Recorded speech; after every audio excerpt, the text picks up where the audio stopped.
Hey guys, Bryan here again today with another video about games. Um, well, I actually have notes today because I saw Dan had notes in his video and I figured I might as well do that too. Oh, wrong window. Okay, so let me organize myself here. I don't prepare very much if you haven't realized. But now okay, I can't see myself. So I'm not gonna be looking at you. I'm gonna be looking at the screen here and it's gonna be awkward.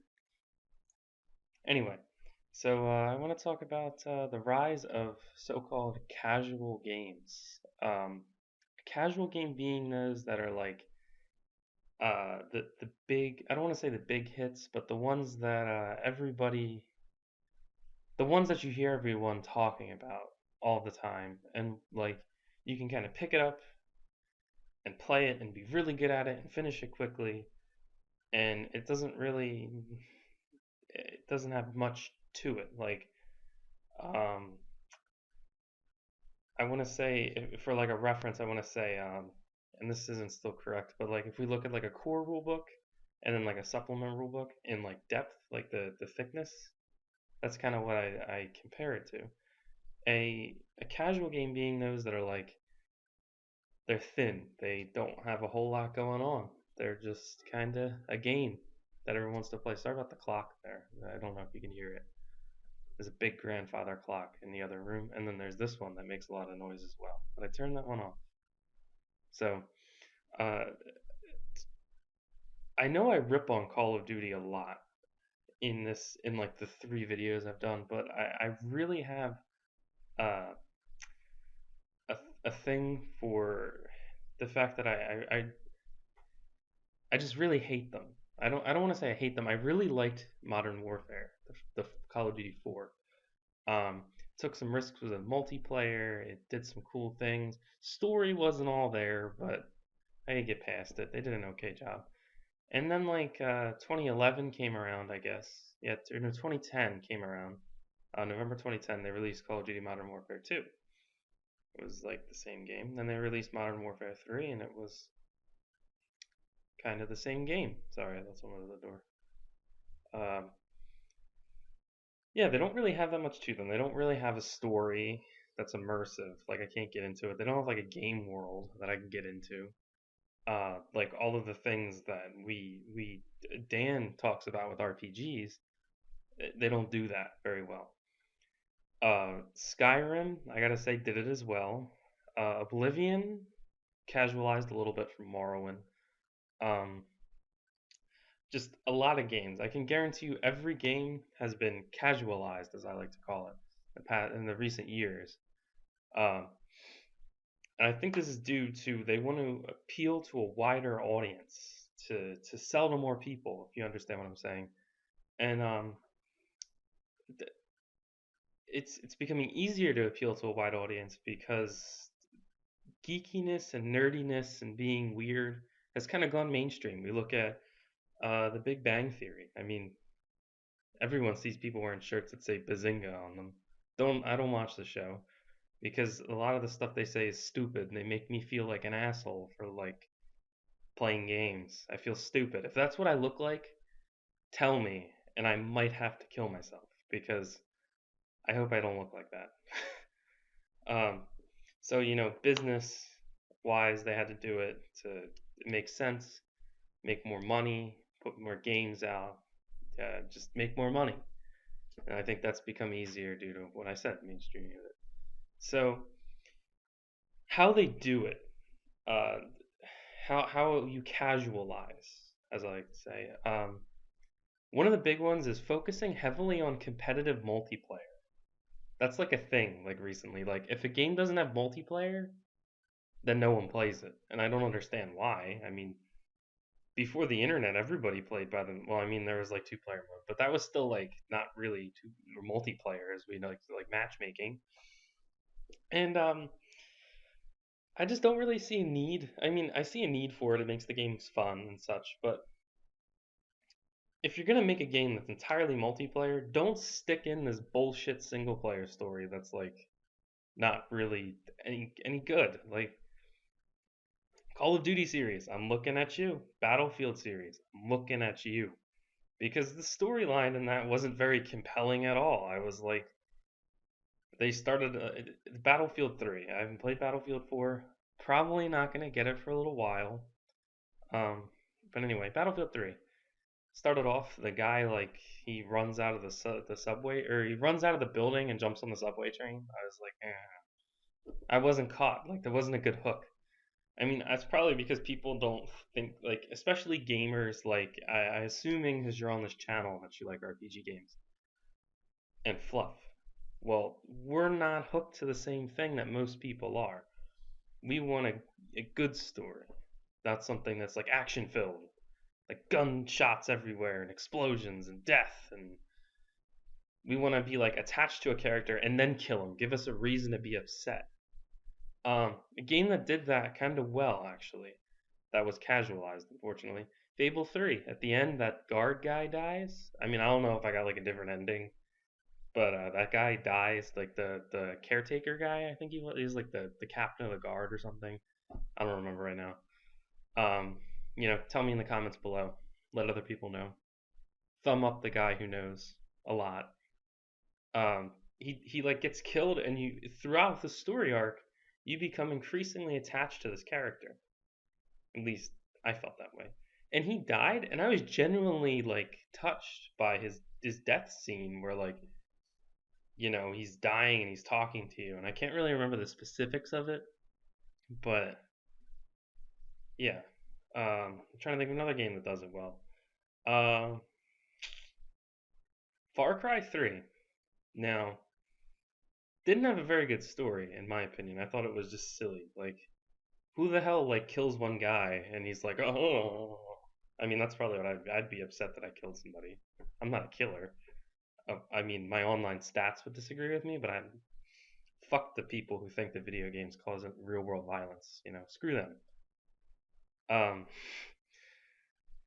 he's like, ugh, and then he becomes a warrior. I don't know what that the magical tattoo suddenly gives him the spirit of a warrior. What a bullshit.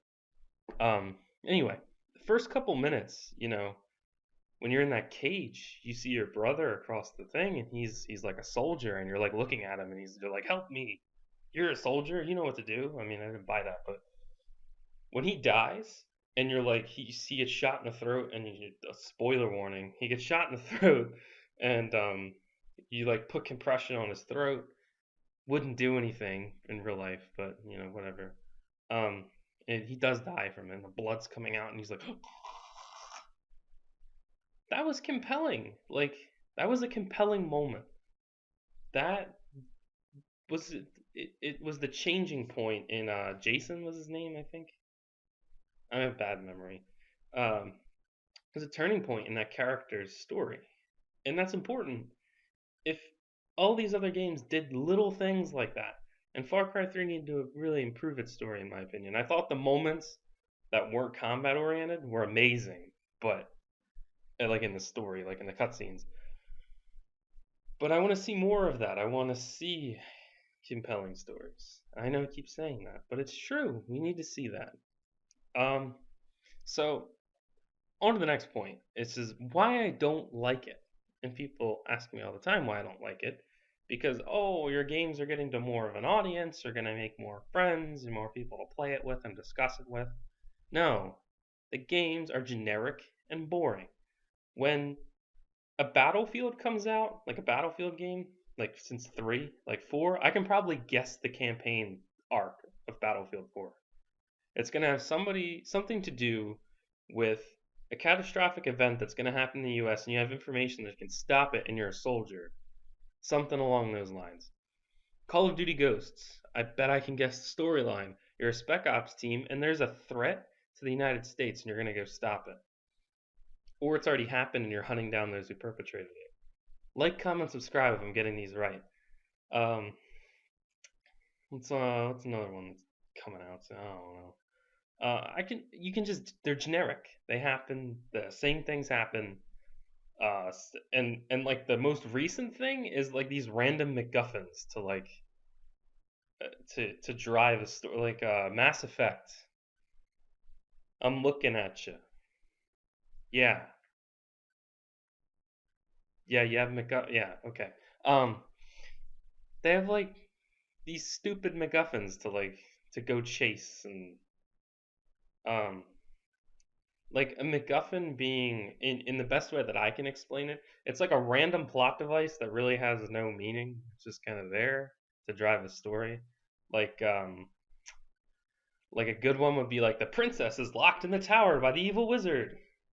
That's a MacGuffin. Doesn't yeah. Uh I can't actually remember the things from that, but I mean Mass Effect had an okay story. The Mass Effect 1 was great. They should have kept that kind of story arc. I like that one.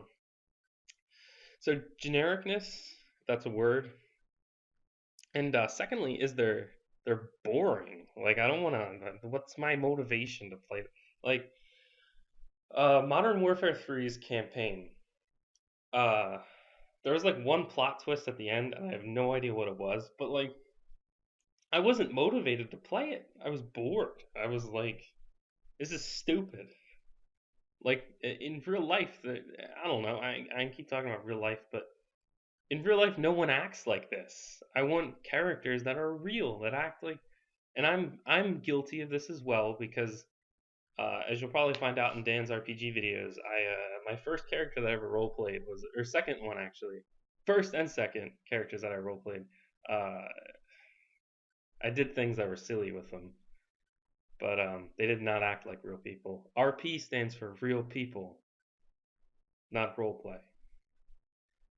Um, so finally, why should we avoid selling games? Why should these companies avoid appealing to wide audiences? Uh, well, you'll appeal to less people, right? But you're gonna have a more dedicated audience. For instance, uh, I'm gonna say Morrowind, or not Morrowind sold well. I'm trying to think of like games that I don't play that much that you guys probably play. But you get a dedicated audience that's gonna love the game. Might not appeal to everybody. People are like, "Oh, fuck that game. It's nerdy. It's gay." That's a big one. Don't say it's gay. I know I'm on games, but social commentary real quick. Don't say gay. I say it all the time, too, but like I realize that's such a silly thing to say. I don't know. Games don't have sexual orientations. Back to the point. Um, so a dedicated audience, they're gonna play your game a lot and love it, and they're gonna give you feedback on how to make the game better. And if you listen to it, I mean that's one thing, but you should probably listen to it because it's what they want, so you'll sell more. But in a dedicated audience, that's a good fan base because Call of Duty has a dedicated fan base, but I don't want to be part of that fan base. I'm not sure if you heard about this. A guy changed a software engineer, whatever he was, programmer. He changed stats for a gun in an update patch. I forget which guns, but he got death threats because he changed like a damage modifier like slightly and the effective range slightly. He got death threats. Who the fuck wants to be part of that fandom? I don't. And I think this is what specifically drew me to RPGs and like 40K and stuff was it has a dedicated fan base. It's not I shouldn't say it's not an elitist fan base, but it is sometimes, unfortunately. But at least at my local game store, my FLGS, my friendly local gaming store, good people.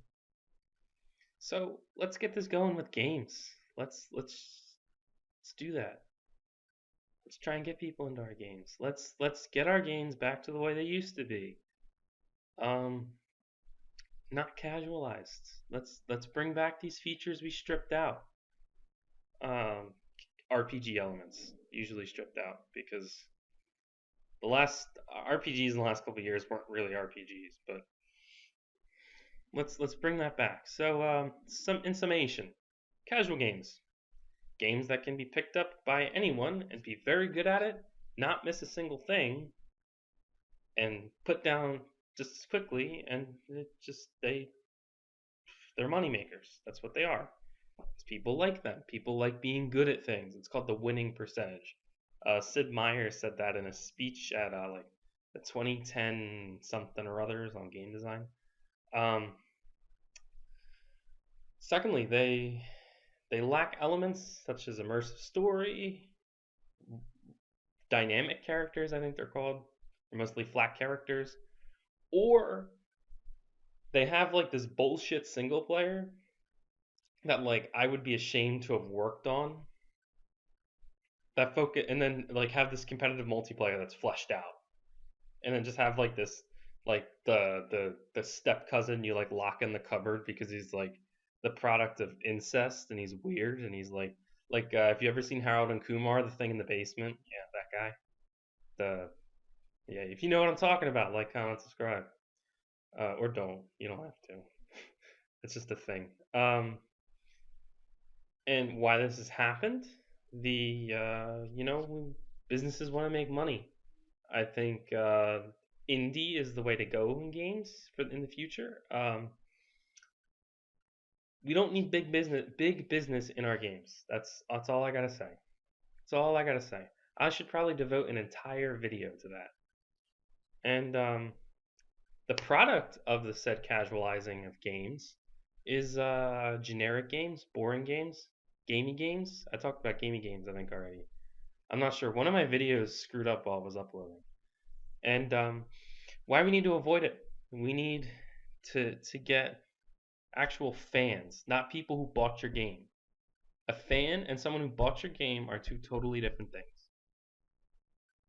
That's one thing people need to get straight. Um, yeah, that's it. I hope you liked watching. I hope you enjoyed watching. I hope you learned something. And if you're like somebody who's designing a game or something, like I've said, and you've come to this, I don't know why you would, but I'm trying to put out more. I'm trying to give you little things, little tips and tricks I've learned. I've done a couple games, like bullshit games in high school, but I know a couple programming languages. I think I'm pretty good. I know what I like. I analyze games very well. I like to review games. I don't do too much of that here, but whatever. I don't care. Sorry I wasn't looking at you either, but notes were more important than looking at the camera. I think I was looking at the camera. There's a little white light up here. So see you next time, guys. Remember, as always, like, comment, subscribe if you like what we're doing. Leave us comments. We like comments. We don't get too many comments, as you can see. Usually it's me and Dan making walls of text back and forth. But yeah, see you next time.